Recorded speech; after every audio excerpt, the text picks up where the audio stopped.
Okay, so today, Shattered the Podcast is about caring for somebody else when you have a mental illness. Is it possible? Is it advisable? There's lots of things to go into. Today, we're going to dive into that in just a minute. This is Shattered the Podcast. Let's go. Welcome to Shattered the Podcast. Sharing the lived experience of mental illness on A father, a mother. A family. Let's go. Let's go. Let's go. Let's go. So my story is that I have a mental illness. If you've listened to the podcast before, it's no secret. It's what the podcast is all about. It's about trying to turn my pain into purpose, promise, turning my despair into purpose. So what happens though when you need to care for somebody else that has a mental illness? Now, the first thought, I guess, is that no, you shouldn't do that.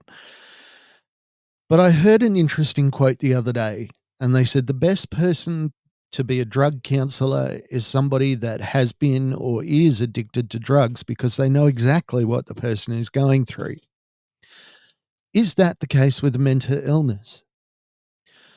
My experience as a carer is caring for two of my daughters who have mental illness. And both are diagnosed, different diagnoses for each of them. They have different symptoms. They present in different ways. It's chalk and cheese. Like their personalities, their mental illness is completely different from each other. As their dad, I have to care for them. That might seem like I'm teaching you to suck eggs, but I have to care for them. I'm their dad. But I've got a mental illness.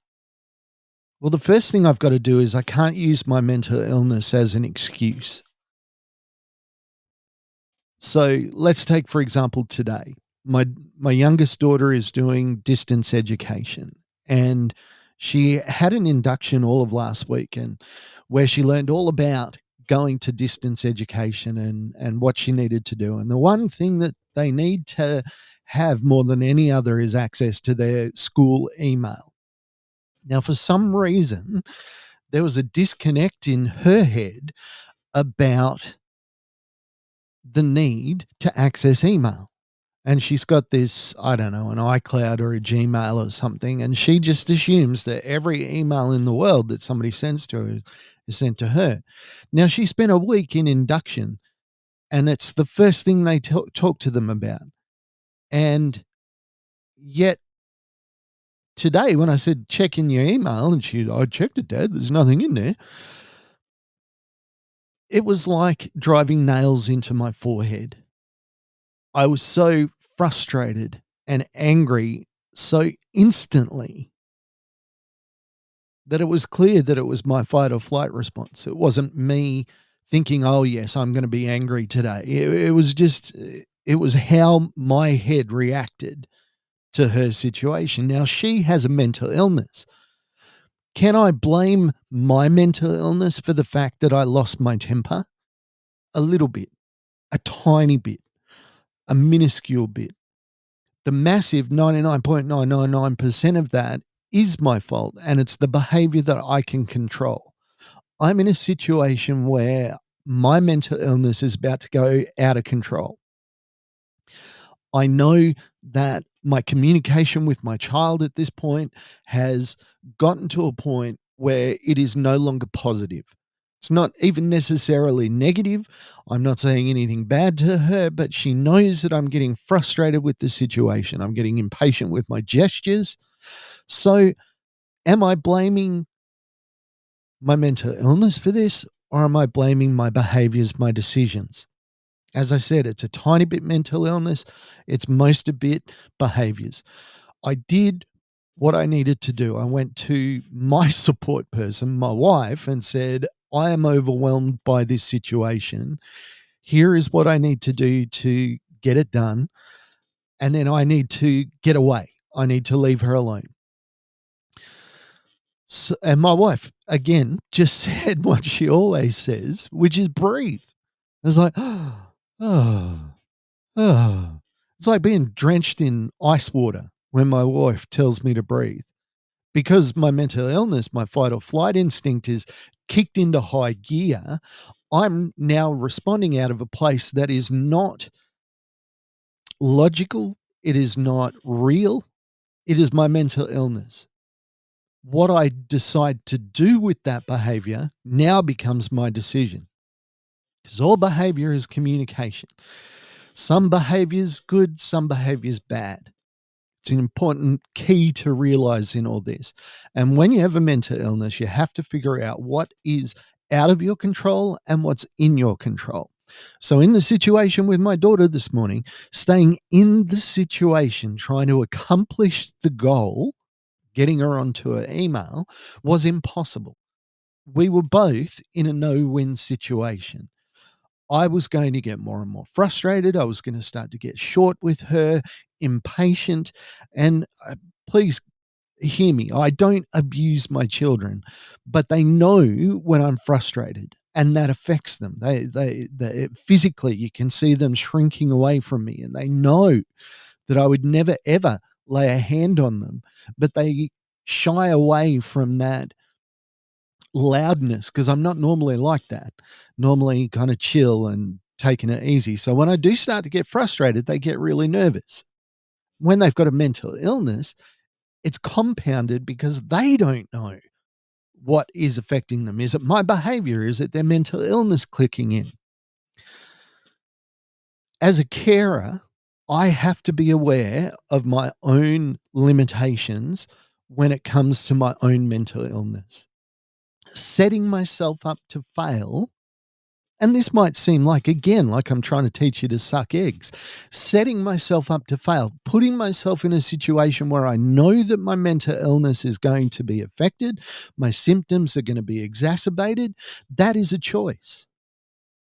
And it's important to realize that not every behavior that a person with mental illness does is beyond their control.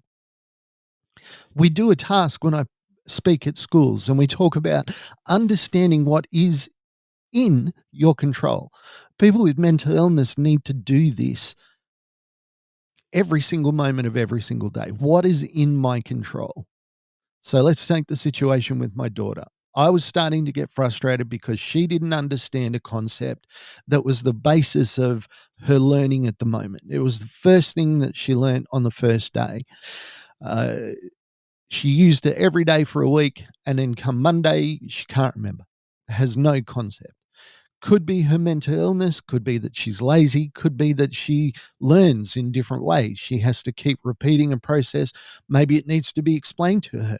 Maybe repeating a process over and over is not the way that she learns. So while I have a mental illness, I've got to interact with her in ways that are positive.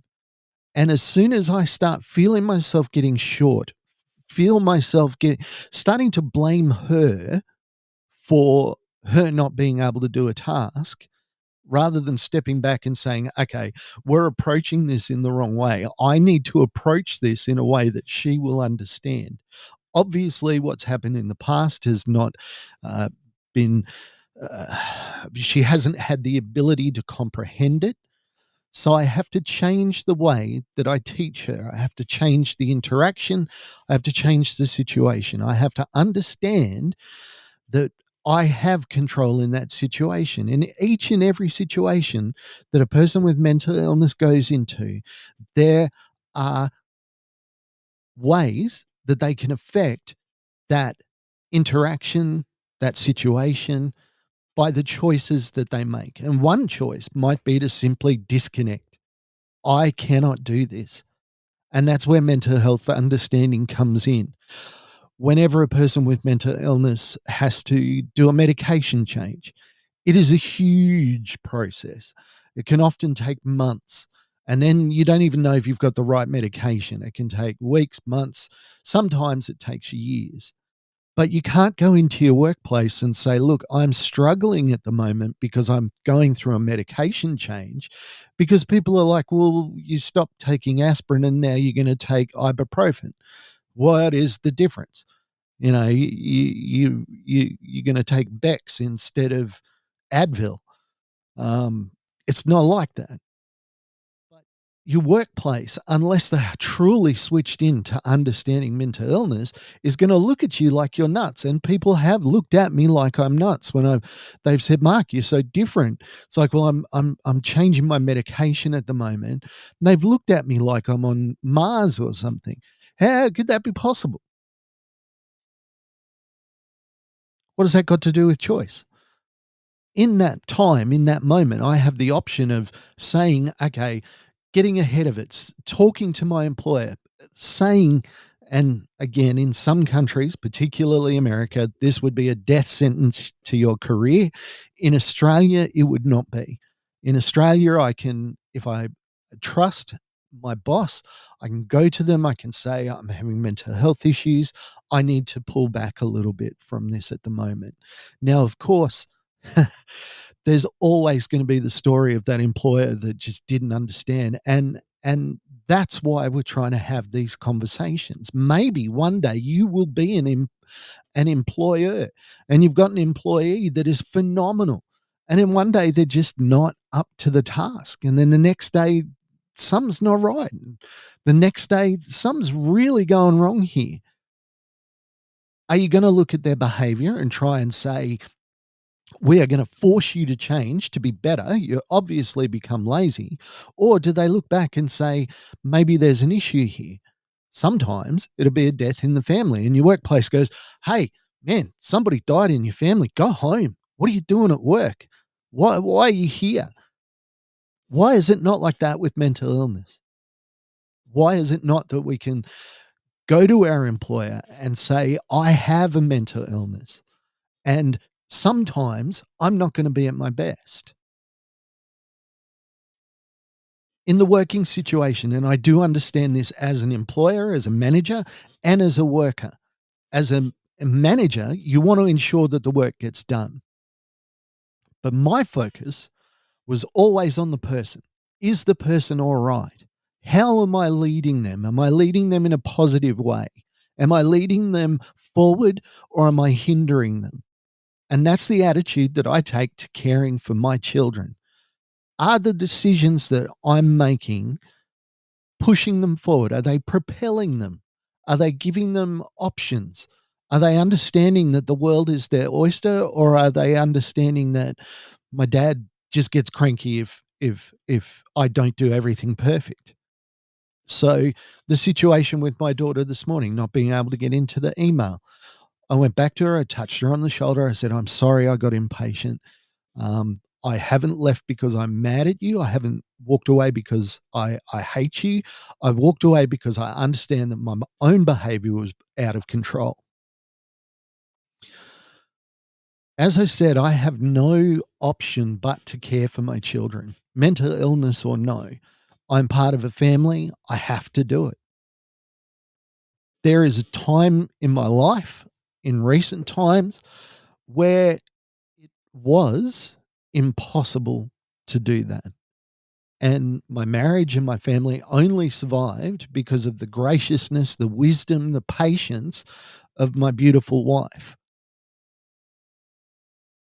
I know that I only have a family. I know that I'm only alive because of her. She did not let me be defeated by my mental illness. She is the perfect example of what a carer looks like.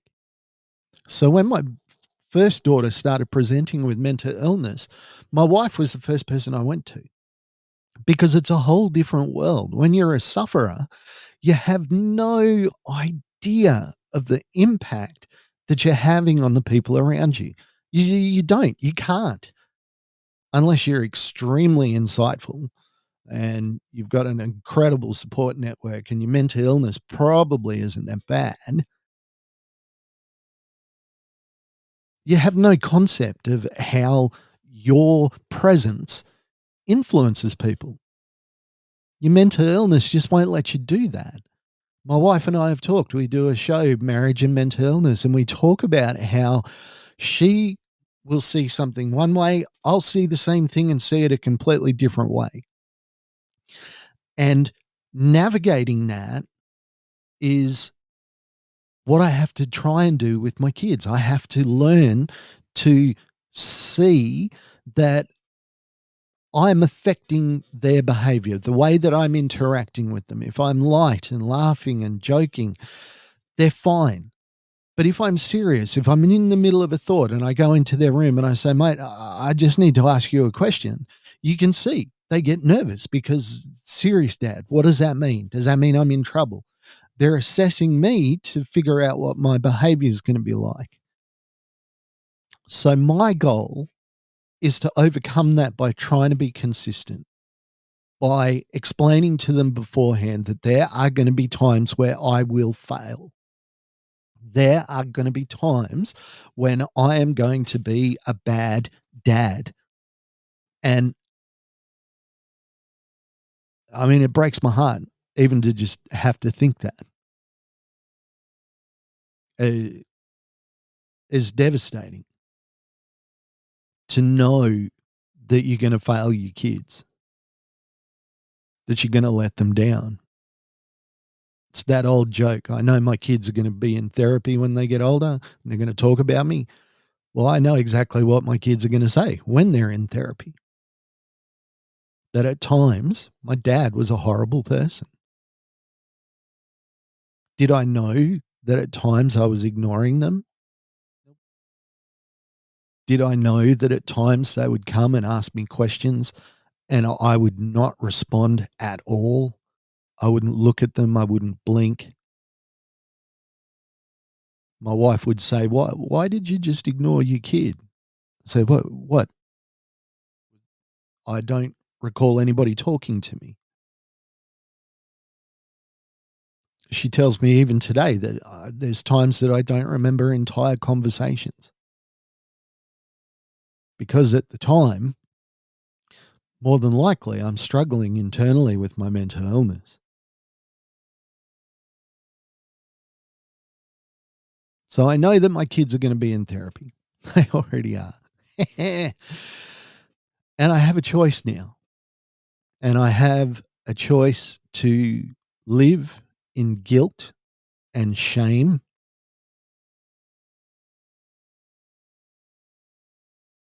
and the abject emotion of feeling like you are a complete failure as a father, as a person? Or do I choose to look at the positives? Do I choose to try and find those times when I succeeded? The times that I pulled myself out of my mental illness to help, to be available? Do I look at the fact that now it never happens that my kid comes to me, says something, I don't react? I always react. At times I have to remind myself to react. At times I'm in my head, I'm thinking about something, I'm dwelling on some facet of my mental illness, and I realize I may not have heard what they said, but I realize that they're there, and I choose to turn off whatever's in my head and give them attention. Even if they're speaking and I don't really hear the words, knowing that they have my attention, grabbing them by the hands and saying, I want to understand. I need to know what's going on. What did you want to tell me?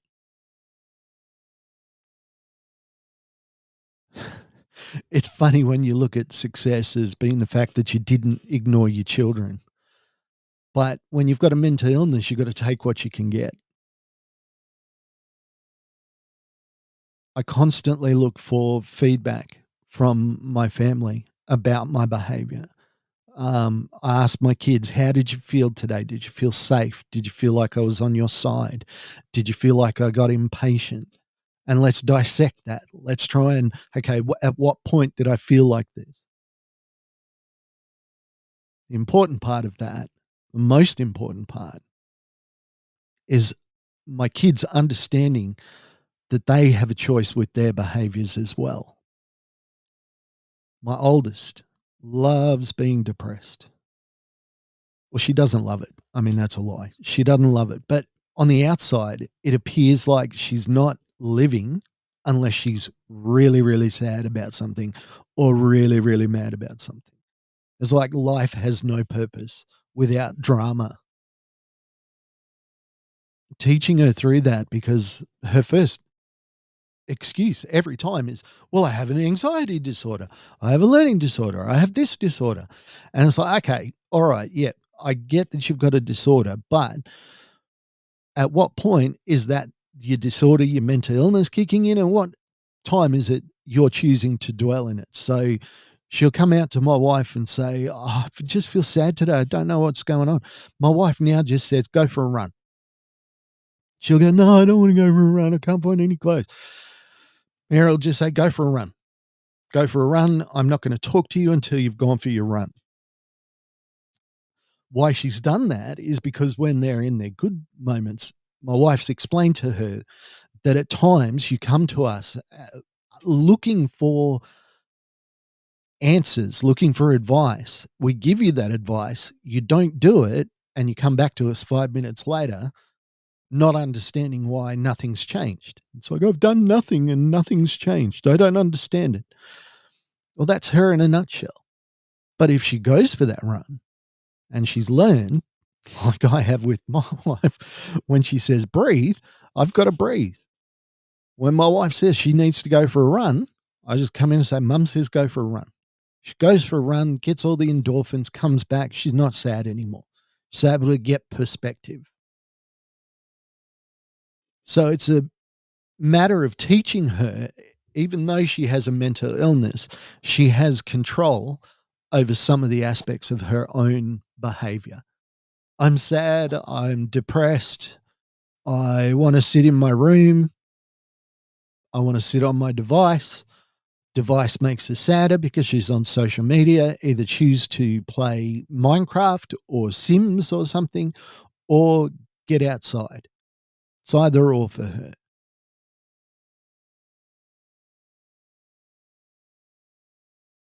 Yes, it's difficult caring for somebody that has a mental illness while you have a mental illness. I mean, nobody's going to pretend that that's going to be an easy task. And maybe it is harder.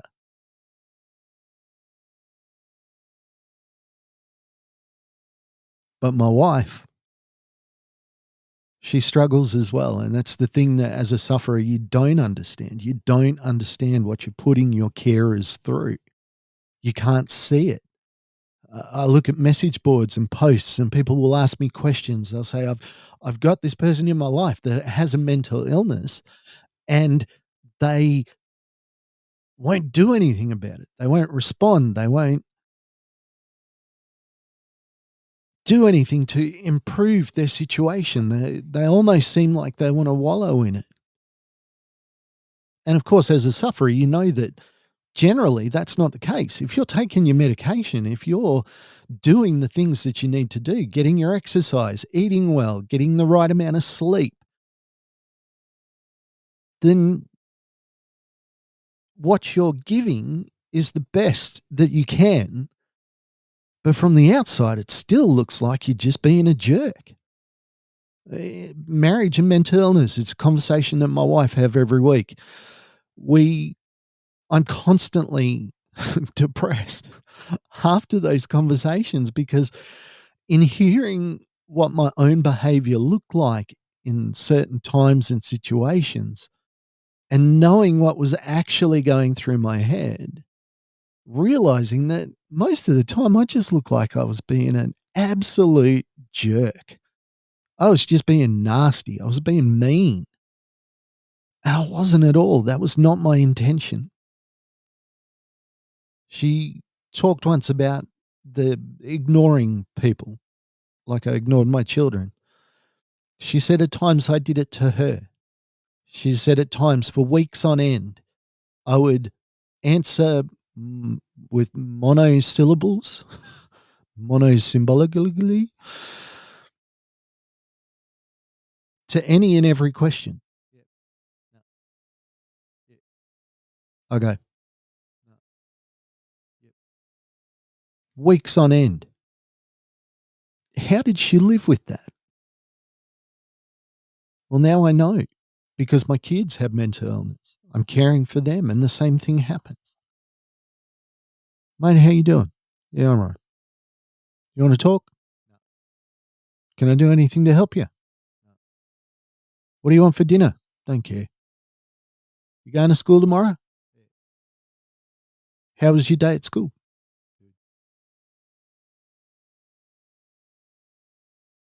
Now, it's important to put the caveat in there that my kids are teenagers. So some of this is to be expected. And my son that doesn't have a mental illness, he does that at times. But we're a family that's built on building bridges of communication. We're open, we're honest. We have to be. My wife, as my carer, went through her own mental illness symptoms. Never diagnosed with anything, but she did. She got incredibly depressed at times just because I was not seeming to make any progress. There was a time when I was going to see a psychologist, I think it was 2 or 3 times a week.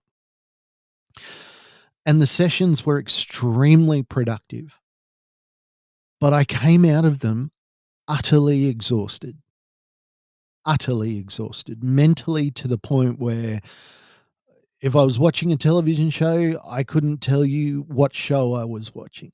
Just it was on, it was something flickering in my vision. And then I'd have a session another couple of days later. I'd get anxious before the session because I knew I had to talk about all this stuff again. But then I would go to the session and it would be incredibly valuable. We'd make huge inroads into my own understanding of my mental illness. But to my wife, all she saw was this uncommunicative jerk, this dude that just didn't say anything to her. We forgot at that point that we needed her in those appointments. Getting her into those appointments, allowing her to see that, hang on, progress was being made. Having the psychologist explain to her that, okay, might be what you've seen. So let's take a situation where Mark would have got upset. Did he get upset at this situation? Well, I would say no. Actually, strangely, no. It was like a light bulb going off in her head. No, he didn't. And the psychologist teaching us both that is progress. Often when you go to a doctor, progress is getting better. With mental illness, for the most part, it's learning to adapt to your new reality. My daughters have grown up with a father that's had PTSD their whole lives. Both have attempted suicide. One seriously, one not so seriously. But one self-harms. Even saying this, the guilt and the shame well up in me.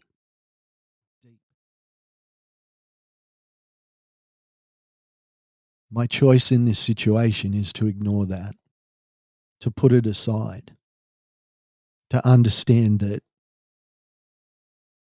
some of their symptoms could be from the trauma of living through my traumatic experience. I mean, your dad runs out of the house in the middle of the night with no shirt on, going absolutely psycho, and the next you hear he's arrested in hospital and he might be dying. When you're a 4 or 5-year-old, that has to have an effect. And I have the choice to live in that shame or guilt, or to put it in its correct place. to say, yes, bad things did happen. And I did bad things. I did things that inadvertently hurt my kids. But if I don't own up to that, if I don't take responsibility for that, then how can I then work through it with the kids? My daughter was in an appointment with a psychologist and my wife happened to be there. And my daughter brought up a particular incident that happened one night. It was bad. But my wife and I realized very quickly that I was in a bad situation. She said, go. I went. Was able to come back hours later, apologize to her, explain what had happened. My wife was with her the entire time, didn't leave her side. At no time did either of them feel physically threatened. It's important to put it out there. Listen to Marriage and Mental Illness. It's a question I ask my wife a lot. Are you afraid that I will physically abuse you? She says emphatically no. She's never, ever been afraid that I might lay a hand on her. And I'm so grateful for that because two reasons. One, my dad is 70 years old, and if he heard that I laid a hand on my wife, he would show up at my front door, and even though he's 70 years old, he would take me out. And two, I've taken that lesson to heart. Touching a woman in violence is the worst thing a man can do. Okay, so I've come back to my daughter after this incident. I've explained it to her. We've talked through it. She gets it. She's in the psychologist's office with my wife, and she's talking about this situation. And the psychologist asks my daughter to leave the room and says, this is domestic abuse. Do you understand that you're being domestically abused? And my wife said, no, you don't understand. This was a moment that happened. This was not a sustained incident. And what she's described happened in a matter of less than 60 seconds. Something happened. My mental illness kicked in. I started to get upset. My mental illness kicked into overdrive. My wife said, you are out of control. I took a beat, looked at myself. Yes, I'm out of control. I left the room. I left the house, actually. 60 seconds max. The psychologist got my daughter back in and said, okay, tell me about other times this has happened. And she couldn't remember another time. So when I have a mental illness, I have to understand that those moments are hugely impactful on my kids. But I have to also teach my kids to keep them in perspective. The same psychologist on the same day, my daughter was talking to her and she mentioned another incident. And this was even younger. And the psychologist looked at my wife and Meredith said, that was 9 years ago. And that's the only time that particular situation happened.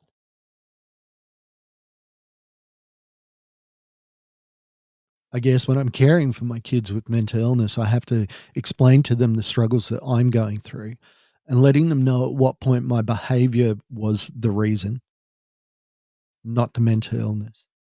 Because the worst thing in the world that my kids could be is a victim, is to say that everything that happens to me is because of my mental illness and I have no culpability for anything that I ever do. And it's an easy thing to do when you have a mental illness. It's easy to blame your illness for everything that happens to you. I'm poor because I have a mental illness. I drink because I have a mental illness. At some point, you've got to stop and say, okay, what am I choosing to do and what's out of my control? And then how do I start to control that? You drink a lot. What can you control about that? You can stop going to the bottle shop. You could stop eating at a pub. You could choose on the day that you do your grocery shopping, do it online so it gets delivered without alcohol. There are ways that you can work around it. Talk to the people around you. You need to help me stop drinking alcohol because it affects my mental illness. There is always a choice. There is always a point that you are deciding to engage in a behavior that is going to make your mental illness symptoms be exacerbated. There's going to be people with mental illness listening to this going, Mark, you don't understand. I have no control. Yeah, at times you don't have control, but you can control the little things. And that is what I'm trying to teach my kids through understanding my own mental illness, getting them to understand theirs. Because it's important to realize that when you first become mentally ill, you do not have the words to describe what's going on with you. That's what a psychologist does. They help translate your feelings into ways that you are able to communicate those feelings and understand them. It's like learning to speak a new language. Oh, okay.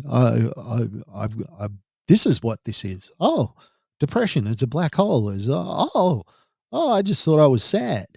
Oh, no, it's like this, and it happens to other people, and you're not alone.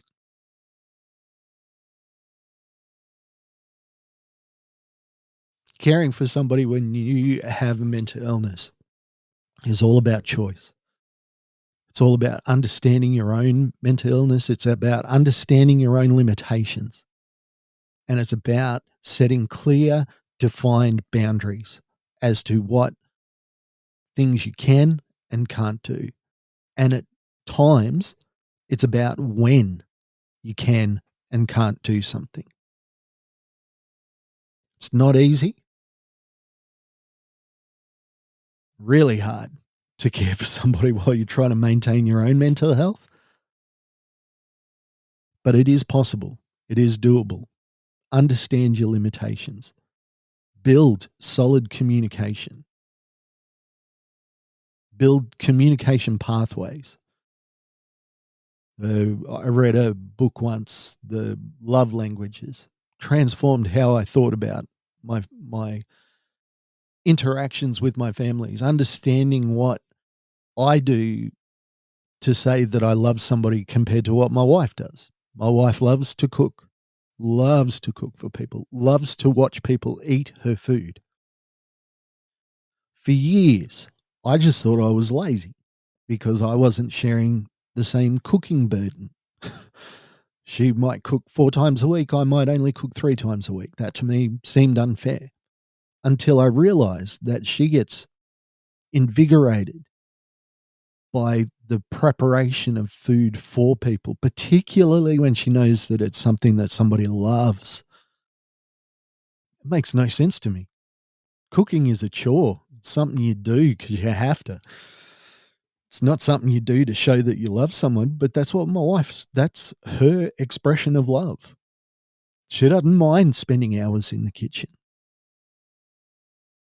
She's a full-time hard worker. She's not a house mum. She's not a mum that, when we had babies, she told me, I want to go back to work. I don't want to be back at home with the kids. So I became a house dad.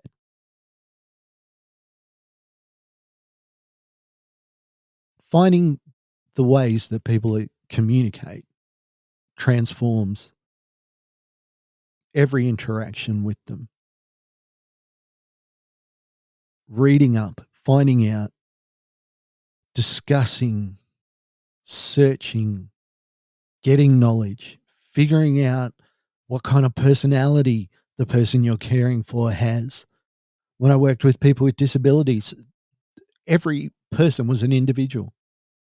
No matter the disability, you can't put 5 people with Down syndrome in one room and say they're all going to do this. They won't. They're all individuals.